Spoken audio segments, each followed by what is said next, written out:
साधक के जीवन में क्या संकेत अथवा पड़ाव आते हैं? जीव का अंतःकरण 3 गुणों से प्रभावित रहता है। सतोगुण, रजोगुण, तमोगुण। कोई सतोगुण प्रधान होता है, सबका एक जैसा नहीं होता। कोई सतोगुण प्रधान होता है, कोई रजोगुण प्रधान होता है, कोई तमोगुण प्रधान होता है। वैसे ही उसके भाव जागृत होते हैं, वैसे ही उसकी भक्ति होती है, वैसे ही उसका लक्ष्य दृढ़ होता है। लेकिन तीनों गुणों से जब पार हो जाया जाता है, त्रिगुणातीत, तब सबकी समान स्थिति आने लगती है।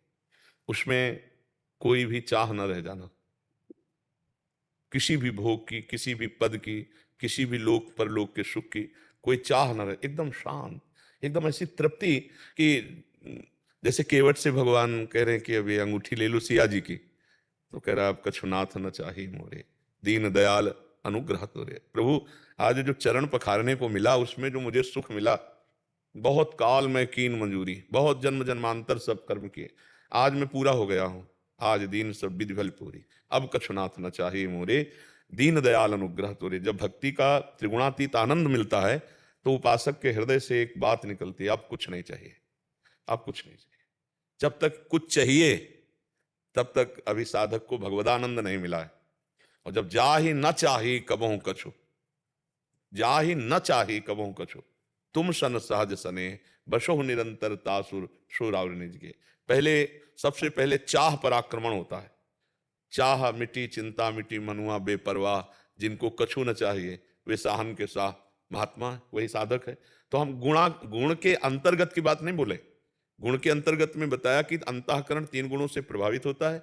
कोई सात्विक प्रवृत्ति वाला होता है, कोई राजसिक प्रवृत्ति वाला, तो कोई तमोगुणी प्रवृत्ति वाला होता है। उसकी प्रधानता में बहुत भेद है, भक्ति के बहुत भेद है। लेकिन गुणातीत जब होगा साधक भजन प्रभाव से, तब सबकी एक जैसी स्थिति आने लगेगी। फिर गुणों के भेद से स्थितियां बदलती हैं। गुणातीत स्थिति में भगवान का जो अंश है अविनाशी, वो तो निर्विकार है, वो विकार को पकड़ लिए था। अब भक्ति के रंग से विकार मुक्त हुआ, तो निर्विकारता उसके अंदर आ जाती है, मतलब चाह मिटना शुरू हो जाता है। सकल कामना हीन जे राम भगति रसलीन, जो कामना रहित हो चुके हैं वही भक्ति में लीन होते हैं। तो गुणातीत भक्ति, गुणातीत स्थिति, गुणातीत भगवान का चिंतन ऐसे आनंद का सृजन हृदय में करता है कि उसका हृदय शांत हो जाता है। सबसे पहला भाव है शांत भाव। शांत में आपको कोई गाली दे या आपकी स्तुति करे, दोनों का प्रभाव आपके हृदय में नहीं पड़ना चाहिए, तो उसे शांत कहा जाएगा। आपका मान हो या अपमान, आप सुख की परिस्थिति हो बाहरी या दुख की, आपके हृदय में कोई फर्क नहीं पड़ना चाहिए। ये गुणातीत स्थिति की बात कर रहे हैं। ये जो आगे चलकर स्थिति भक्ति का रंग आता है, वो इस कोटि का आता है। शत्रु मित्र समझान, मान मान अपमान सम, दुख सुख लाभ न हानि, ये है जो कृपा हरिवंश की। दुख सुख लाभ हानि, शत्रु मित्र मान अपमान, इनमें समान भाव जागृत हो जाता है। और भगवान के नाम में इतना प्यार हो जाता है कि तद्विस्मरणेन परम व्याकुलते थे। जरा सा भूल हो जाने पर उसके प्राण व्याकुल हो जाते हैं। जैसे मछली को जल से अलग करो तो तड़पने नहीं लगती, ऐसे वो भक्त तड़पने लग जाए एक क्षण के लिए व्याकुलता भगवत विस्मरण में इतनी जोर की कि प्राण व्याकुल हो जाए। ये गुणातीत स्थिति है उसकी। और तदर्पिता अखिलाचारिता, समस्त आचरण श्री कृष्ण अनुकूलेन प्रतिकूल से विसर्जनम, भगवान के अनुकूल ही उसके आचरण होंगे, प्रतिकूल आचरणों का त्याग, क्योंकि कोई चाह ही नहीं रह गई। इतना आनंद उसके हृदय में आ गया, अब उसकी कहीं भी ममता नहीं रह जाती।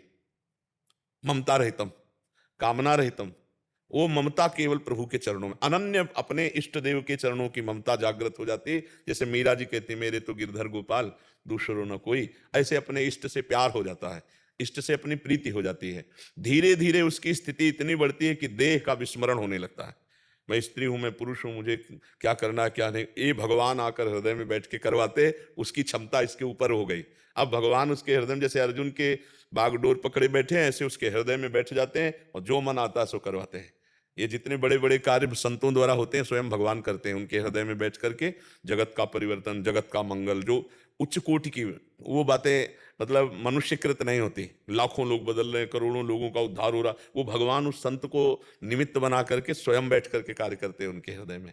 तो वो चाहे स्त्री हो चाहे पुरुष हो, उसका हृदय भगवान का भवन हो जाता है, भगवान का मंदिर बन जाता है, जो पूर्ण रूप से भगवान में अनंत गुण हैं। अगर हम दिन भर ऐसे वर्णन करते रहे ना, तो भी पार नहीं पाएंगे।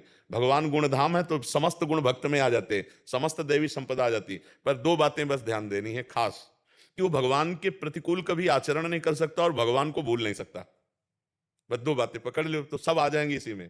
तदर्पिता अखिलाचारिता और तद स्मरणेन परम व्याकुलते थी। भगवान का वो विस्मरण असह्य हो जाता है उसके लिए। हर समय वो नाम जप करता रहता है और भगवान के अनुकूल आचरण करता है। क्योंकि चाह जब तक भोगोगे तभी तो पाप कर्म होते हैं। जब चाह खत्म है, चाह प्रभु की हो गई, तो प्रतिकूल आचरण बनेंगे ही नहीं। पर ये बहुत ऊंची भक्ति में, इसके पहले खूब प्रयास करना होता है, तभी तो तीनों गुणों के साम्यावस्था को प्राप्त होता है। नहीं तो गुण ऐसा थोड़ी है, जब जो गुण चाहे वो करवा लेता है, जैसा चाहे वैसा सोचवा लेता है, वैसी क्रिया करवा लेता है।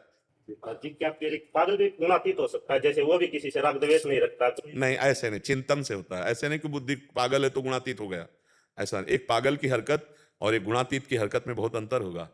नहीं, जैसे समाधि की स्थिति होती है घोर गाढ़ सुसुप्ति। गाढ़ सुसुप्ति समझते हो ना, गहरा से सोया हुआ, बिल्कुल भान नहीं शरीर का, और यही समाधि की स्थिति होती है। लेकिन उसमें जागृत होते हुए भी गाढ़ सुसुप्ति, जागृत होते हुए गाढ़ सुसुप्ति, उसे समाधि कहते हैं। और ऐसे सुसुप्ति सो रहा है तो मतलब उसका कोई महत्व थोड़ी है। गाढ़ सो रहा है तो समाधिस्थ थोड़ी माना जाएगा। लेकिन समाधिस्थ की गाढ़ सुसुप्ति जैसी स्थिति होते हुए भी जागृत में किंचन मात्र कोई स्फुरना नहीं। तो पागल और सिद्ध पुरुष में बहुत अंतर है। वो अज्ञान के द्वारा बंधा हुआ और वो ज्ञान के द्वारा मुक्त पुरुष है। तो पागल को थोड़ी होगी स्थिति प्राप्त होगी, चिंतन से प्राप्त होती है ना। अब पागल का चिंतन ही ठीक नहीं है तो क्या है, वो पागल जैसा लग रहा है, वो पागल थोड़ी है। वो तो शास्त्र वेदों का परम ज्ञाता विद्वान महापुरुष है। वो पागल जैसी चेष्टा कर रहा है। अपने शास्त्र आज्ञा करते हैं कि बहुत बुद्धिमान होने पर भी जड़वत आचरण करे, अपने को दिखावे में न लावे, कोई जान न पावे कि इस कोटि का महापुरुष है। तो हो सकता है ऐसा महापुरुष पागल जैसा दिखाई दे रहा हो, पागल जैसी चेष्टा, लेकिन वो पागल नहीं है। और पागल जो है वो ज्ञानी नहीं है, वो परम पद का अधिकारी नहीं होगा, वो नरक जाएगा। और वो पागल जैसी चेष्टा करके परम पद में बैठा हुआ है, जीवन मुक्त है, क्योंकि उसने भजन चिंतन करके ऐसी स्थिति प्राप्त की है। समझ रहे, एक जानबूझकर नाटक करना और एक असलियत में पागल होना।